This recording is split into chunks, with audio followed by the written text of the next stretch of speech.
Breaking news చూస్తున్నాం. Pilot Rohit రెడ్డికి BRS show cause నోటీసులు జారీ చేసింది. సో దానికి సంబంధించినటువంటి బిగ్ బ్రేకింగ్ న్యూస్ మనం చూడొచ్చు. Pilot Rohit Reddy BRS party మాజీ ఎమ్మెల్యే, ఆయనకు సంబంధించినటువంటి ఫామ్ హౌస్లోనే మొన్న పోలీసులు డ్రగ్స్ను గుర్తించారు. సో వీళ్ళు డ్రగ్స్ పార్టీ చేసుకుంటున్నట్టుగా వీళ్ళ షాంపిల్స్లో డ్రగ్స్ తీసుకున్నట్టుగా తేలడంతో మోహినాబాద్ డ్రగ్స్ పార్టీలో అడ్డంగా దొరికిపోయినటువంటి పైలట్ రోహిత్ రెడ్డి పైన బీఆర్ఎస్ షోకాజ్ నోటీసు జారీ చేసింది. సో మరి షోకాజ్ నోటీస్ అంటే ఎందుకు డ్రగ్స్ పార్టీలో పాల్గొన్నావు, ఎందుకు, కారణం ఏంటి, ఏ పార్టీలు ఎప్పటి నుంచి ఇటువంటి వ్యవహారాలకు పాల్పడుతున్నాడు దానిపైన బీఆర్ఎస్ పార్టీ కొంచెం తీవ్రంగానే రియాక్ట్ అయినట్టుగా మనకు తెలుస్తోంది. పైలట్ రోహిత్ రెడ్డికి పైన బీఆర్ఎస్ పార్టీ షోకాజ్ నోటీస్ జారీ చేసింది. సో ఇటీవల మోయినాబాద్లోని ఫామ్ హౌస్లో పైలట్ రోహిత్ రెడ్డికి సంబంధించినటువంటి ఫామ్ హౌస్లో డ్రగ్స్తో పట్టుబడ్డారు. ఆయన శాంపిల్స్లో, బ్లడ్ శాంపిల్స్లో, యూరిన్ శాంపిల్స్లో తను డ్రగ్స్ తీసుకున్నట్టుగా తేలింది. ఇప్పటికీ ఆయన రిమాండ్లో ఉన్నారు. పైలట్ రోహిత్ రెడ్డి, తన తమ్ముడు రితేష్ రెడ్డి అండ్ నమిత్ శర్మ, ఇంకా మిగిలినటువంటి వాళ్ళందరూ కూడా అక్కడికి వచ్చినటువంటి పోలీసుల పైన ఏకంగా కాల్పులు కూడా జరిపినటువంటి పరిస్థితి. మేము పోలీసులం, మా పైన కాల్పులు జరపకండి అని చెప్పినప్పటికీ కూడా, కాల్పులు ఆపండి అని చెప్పినప్పటికీ కూడా అక్కడ నమిత్ శర్మ అనేటువంటి వ్యక్తి 4 రౌండ్ల కాల్పులు జరిపారు.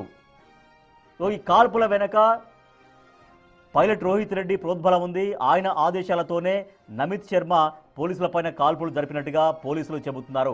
సో ఇప్పటికే ఉప్పరపల్లి కోర్టులో పోలీసులు పిటిషన్ దాఖలు చేశారు. 3 రోజుల పాటు కస్టడీకి, ఎవరైతే ఇప్పుడు రిమాండ్లో ఉన్నారో వాళ్ళ కస్టడీకి మాకు అప్పగించండి, డ్రగ్స్ పార్టీలో ఎవరెవరు ఉన్నారు, ఎక్కడి నుంచి డ్రగ్స్ వచ్చాయి అనే దానిపైన మాకు కస్టడీకి అప్పగించండి అంటూ ఉప్పరపల్లి కోర్టులో పోలీసులు ఇప్పటికే పిటిషన్ దాఖలు చేశారు. సో మనం చూస్తున్నాం, బీఆర్ఎస్ భారత రాష్ట్ర సమితి షోకాజ్ నోటీసులు ఇచ్చింది పైలట్ రోహిత్ రెడ్డికి. అదే మనం చూస్తున్నాం, మీరు పాల్గొన్న పార్టీలో మాదక ద్రవ్యాల వినియోగం ఆరోపణల గురించి షోకాజ్ నోటీసు. వివిధ మీడియా నివేదికలు మరియు ఇతర విశ్వసనీయ సమాచారం ద్వారా హైదరాబాద్ పరిసర ప్రాంతంలో జరిగిన ఒక సమావేశంలో మీరు హాజరై ఉండగా అక్కడ మాదక ద్రవ్యాలు వినియోగించబడ్డాయని ఆరోపణలు వెలువడిన విషయం పార్టీ ఉన్నత నాయకత్వం దృష్టికి వచ్చింది. ఈ వార్తలు విస్తృతంగా మీడియాలో ప్రసారం కావడంతో పాటు పార్టీకి మరియు ప్రజల్లో కూడా తీవ్ర ఆందోళన కలిగించాయి. భారత రాష్ట్ర సమితి పార్టీ ఒక బాధ్యతాయుతమైన రాజకీయ సంస్థగా చట్టపరమైన నిబంధనలు, నైతిక విలువలు పాటించడంలో విశ్వాసం కలిగి ఉంది. అక్రమ కార్యకలాపాలు, ముఖ్యంగా మాదక ద్రవ్యాలు లేదా మత్తు పదార్థాల వినియోగం లేదా వాటితో ఏ విధమైన సంబంధం కలిగి ఉండడాన్ని పార్టీ పూర్తిగా వ్యతిరేకిస్తుంది. పై సంఘటనలో మీ హాజరు మరియు ప్రమేయం ఉందనే ఆరోపణలు పార్టీకి తీవ్రమైన అపకీర్తిని తెచ్చిపెట్టడమే కాకుండా పార్టీ ప్రతిష్ట మరియు విశ్వసనీయతకు భంగం కలిగించే అవకాశం కలిగించాయి. పై విషయాలను దృష్టిలో ఉంచుకొని పార్టీ అధ్యక్షులు శ్రీ కేసీఆర్ గారి ఆదేశం మేరకు ఈ నోటీసు అందిన తేదీ నుండి 7 రోజుల్లోపు మీడియా ద్వారా వచ్చిన ఆరోపణలపై మీ జవాబు స్పష్టంగా వివరిస్తూ సమగ్రంగా లిఖితపూర్వక వివరణ సమర్పించవలసిందిగా మిమ్మల్ని ఈ నోటీసు ద్వారా ఆదేశిస్తున్నాం. ఈ విషయంపై పార్టీ నాయకత్వం సమగ్రంగా పరిశీలించి తుది నిర్ణయం తీసుకునే వరకు మీరు పార్టీ కార్యక్రమాలు మరియు ఎటువంటి అధికార కార్యక్రమాల్లో పాల్గొనకుండా ఉండవలసిందిగా ఆదేశిస్తున్నాం. ఈ నోటీసు గడువులోపు సంతృప్తికరమైన వివరణ సమర్పించడంలో విఫలమైతే పార్టీ రాజ్యాంగం మరియు నియమావళి ప్రకారం మీపై తగిన క్రమశిక్షణాత్మక చర్యలు ఎటువంటి అదనపు నోటీసు లేకుండానే తీసుకోబడతాయని గమనించగలరు. సో సోమ భరత్ కుమార్ పేరుతో బీఆర్ఎస్ పార్టీ ప్రధాన కార్యదర్శి, పార్టీ క్రమశిక్షణ కమిటీకి సంబంధించినటువంటి నేత సోమ భరత్ కుమార్ ఒక నోటీసు జారీ చేశారు పైలట్ రోహిత్ రెడ్డికి.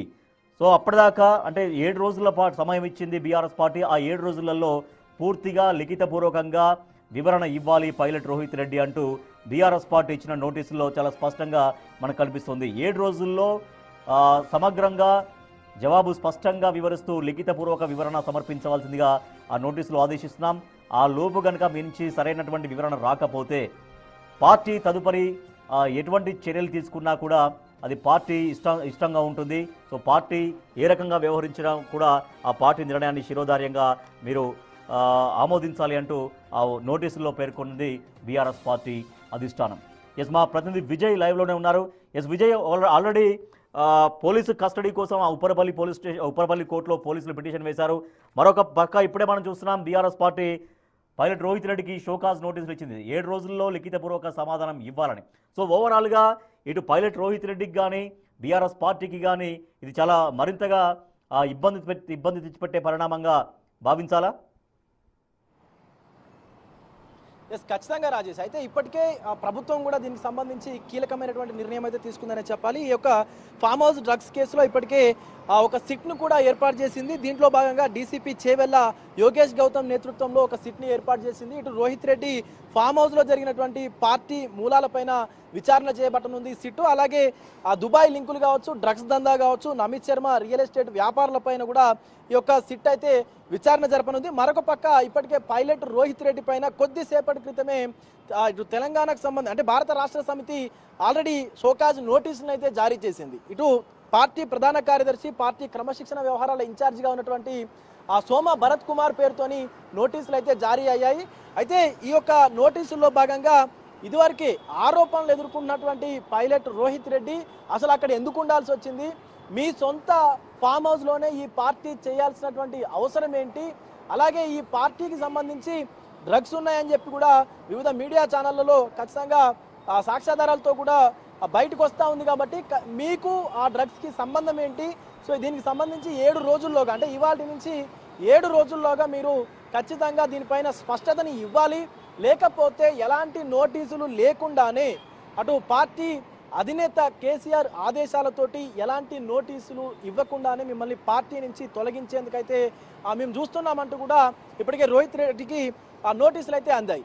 అయితే ఈ బీఆర్ఎస్ పార్టీకి సంబంధించినటువంటి ఇష్యూ తీసుకున్నట్లయితే ఇప్పుడు ఒక పక్క పార్టీ ప్రతిపక్షంలో ఉంది, మరొక పక్క ఇటు కొంతమంది మాజీ ఎమ్మెల్యేలు కావచ్చు, మాజీ మంత్రుల వ్యవహారాలు పార్టీకి ఒక మచ్చను తీసుకొచ్చేటువంటి విషయం అయితే స్పష్టంగా కనిపిస్తుంది. ఇప్పుడు ఉన్నటువంటి ఈ సిచ్యువేషన్ తీసుకున్నట్లయితే రోహిత్ రెడ్డి చేసినటువంటి ఈ కార్యక్రమం వల్ల ఇటు పార్టీకి అలాగే అటు ప్రజలకు మధ్య మరింత దూరాన్ని పెంచేటువంటి అవకాశం అయితే కనిపిస్తుంది. బీఆర్ఎస్ పార్టీ గతంలో ప్రతిపక్షంలో ఉన్నప్పటి నుంచి కూడా ఇప్పటికే కొంత ప్రజలకు దూరంగా ఉంటున్నటువంటి పరిస్థితులు ఉన్నాయి, మాజీ మంత్రులు కావచ్చు, మాజీ ఎమ్మెల్యేలు కావచ్చు. కానీ ఇక్కడ బీఆర్ఎస్ మాజీ ఎమ్మెల్యేగా ఉన్నటువంటి పైలట్ రోహిత్ రెడ్డి ఈ డ్రగ్స్ పార్టీలో పాల్గొనడం అనేది తీవ్ర చర్చనీయాంశంగా మారింది. కాబట్టి దీనివల్ల అటు గులాబీ పార్టీకి అలాగే ఇటు ప్రజలకు కూడా మరింత దూరం పెరిగేటువంటి అవకాశం అయితే కనిపిస్తూ ఉంది స్పష్టంగా మనకి. Rajesh, right, thank you Vijay. BRS party నాయకత్వం పైలట్ రోహిత్ రెడ్డికి, మాజీ ఎమ్మెల్యే పైలట్ రోహిత్ రెడ్డికి షోకాజ్ నోటీసులు జారీ చేసింది. మీపై వచ్చినటువంటి డ్రగ్స్ ఆరోపణలపైన పూర్తిగా లిఖితపూర్వక సమాధానం చెప్పాలి, పార్టీ ప్రతిష్టకు కూడా ఇది తీరని నష్టం వాటిల్లుతుంది. కాబట్టి 7 రోజుల్లోపు ఈ నోటీసులు మీకు అందినటువంటి 7 రోజుల్లోపు స్పష్టంగా లిఖితపూర్వకంగా సమాధానం ఇవ్వాలి. సో ఆ సమయంలో సమాధానం రాకపోతే మీరు ఇచ్చేటువంటి వివరణ సమగ్రంగా వివరణ సంతృప్తికరంగా లేకపోతే మీ పైన తదుపరి ఎటువంటి నోటీసులు లేకుండానే బీఆర్ఎస్ పార్టీ అధినాయకత్వం చర్యలు తీసుకుంటుంది అని స్పష్టంగా షోకాజ్ నోటీసుల్లో పేర్కొన్నారు. బట్ మరి ఎటువంటి సమాధానం చెప్తారు, పైలట్ రోహిత్ రెడ్డి గురించి ఎటువంటి యాక్షన్ తీసుకోబోతుంది బీఆర్ఎస్ రాబోయే రోజుల్లో అనేది ఇప్పుడు ఇంట్రెస్టింగ్.